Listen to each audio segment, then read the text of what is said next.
in 1960 when I was a fourth grader and 9 years old.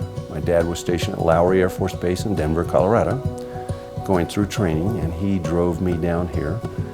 And the academy was still, it was mostly finished, but like the chapel wasn't even started yet and was under construction. Saw the Air Force Academy, and being 9, I don't know what it happened, but I fell immediately in love with the school. And for the next 8 years, we moved 8 times. I went to 8 different schools, including 4 high schools. But I kept my focus on one thing, that someday I was going to become a cadet at the United States Air Force Academy. And on 23 June 1969, I was blessed in that I was accepted into the class, the illustrious class of 1973. I was in 15th Squadron, Cadet Squadron 15. We called ourselves Marching Military 15. I had a lot of great classmates, a lot of upperclassmen, like for instance, the class of 1970. They were my firsties. I have never forgotten them. They helped shape my life. And everyone, I think, even today, is shaped by, when you're dually, by your firsties. They still do it today, but in those days we used to count and say, "Sir, there are 1,330 days to graduation." I would get depressed as the days go on because I had achieved my life goal. And the 2 magic letters that got me through this school was EI, extra instruction. And I have more EI sessions than probably just about anybody who ever graduated from that school. When I was studying hard there, when I'd get demotivated, I would take this brochure on the ring and I would tape it to the front of my desk and on the wall in front of my desk. And I would look at it and remember, this is why I'm here, to earn this ring, to be a member of the long blue line. It meant so much to me. That's why to this day, I wear the ring, not to be a ring knocker, but I'm proud of this ring, that it took so much to earn, and that this school, and being a member of my class, the illustrious class of 73, helped shape and make me who I am. I was pilot qualified, and 85% of my class went to pilot training. And so I went off to pilot training with my classmates. I went to Selma, Alabama, Craig Air Force Base, and slugged my way through pilot training. And so I became a pilot, and I eventually got to fly during a 37-year career, 10 different types of aircraft. But my primary aircraft at the time was the KC-135. And as I like to say, KC-135s have been very, very good to me. So I graduate from pilot training, I go off to Ellsworth Air Force Base in Rapid City, South Dakota. I didn't even know where Ellsworth Air Force Base was. And I started dating my wife. There's a long story on that with Leslie. And I married my best friend. It's the best thing ever happened to me. We started our journey together. Leslie and I moved 13 times while we were in the Air Force. Every assignment, the vast majority of the ones that I got in the Air Force were that stretched me and made me who I am today are the ones I didn't want.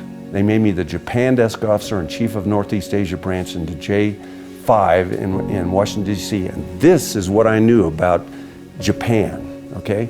But I grew and got better and better at it as I stayed and served in that assignment. Speedy Martin, class of 70, one of my firsties, he was in the same squadron, called me in. I was his Director of Plans and Programs in USAFE, United States Air Forces in Europe. And he said, tomorrow we're going to announce that you're going to be the Air Force Director of the budget. What do you think about that?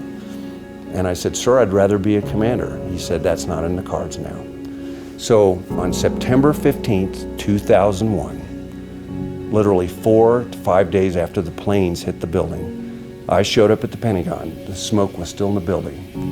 And they made me the Air Force Director of the budget. I never, in 4 years as Director of the budget, got an orientation of the Director of the budget. But I learned the hard way. I knew I could do it because of the training and education that I received here at the United States Air Force Academy.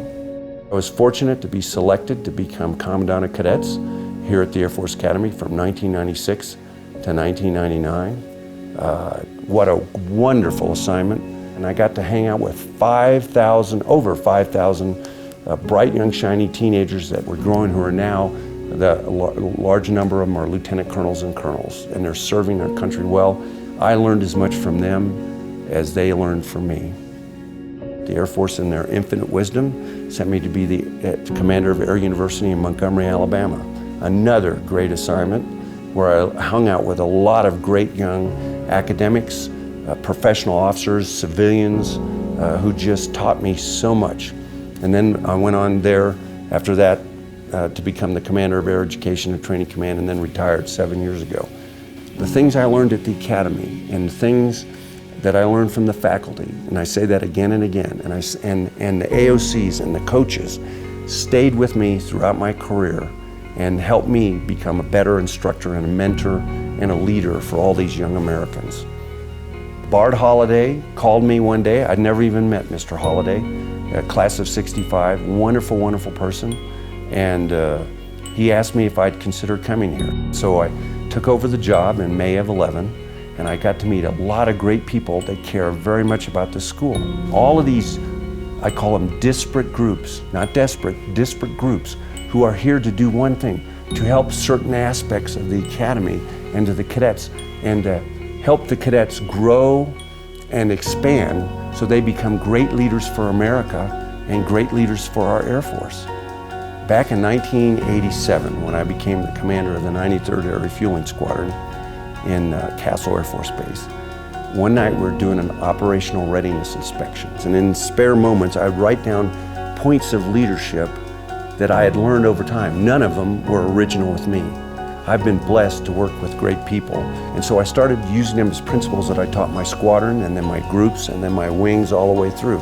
And so the biggest thing about my book, Lorenz on Leadership, is not about the book itself. It's about stories about airmen, and it's easy to write about them because they're the ones who are making the difference. I've been invited to speak at the prep school, at different cadet squadrons. The biggest thing I tell them is never, ever, ever give up. A measure of a person's success is not what they actually accomplish. The measure of a person's success is the adversity they overcome. And everybody has adversity.